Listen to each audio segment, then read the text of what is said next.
In today's video, I'm going to teach you how to change paper size in Microsoft Word.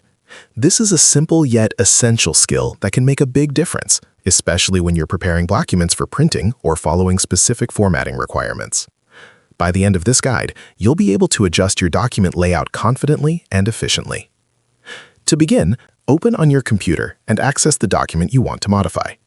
Once your file is open, direct your attention to the top portion of the screen. You'll see the ribbon, which contains all the primary tools and features you need to format and edit your document. From there, click on the Layout tab. In some earlier versions of the program, this may appear as Page Layout, but it serves the same purpose. After selecting this tab, a range of page setup options will become visible. These include settings for margins, page orientation, spacing, and, most importantly for this tutorial, paper size. Next, find and select the Size option within the Page Setup section. When you click on it, a drop-down menu will appear, presenting a list of commonly used paper sizes. These may include A4, letter, legal, and several others. Simply choose the one that matches your needs. As soon as you make your selection, you'll notice that the document automatically adjusts to reflect the new paper dimensions.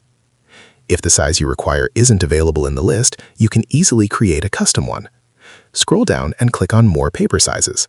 This will open a dialog box where you can manually enter the exact width and height you need.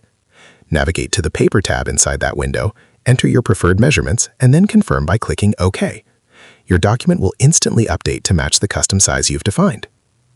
It's also worth noting that if you only want to change the paper size for a specific part of your document, you can use section breaks beforehand. This allows different sections within the same document to have unique layouts without affecting the entire file. And that's all there is to it. You've now learned how to change paper size in Microsoft Word with ease. Thank you for watching, and don't forget to try it out yourself. If you found this video helpful, let me know in the comments. Give it a like, subscribe to the channel, and don't forget to hit the notification bell.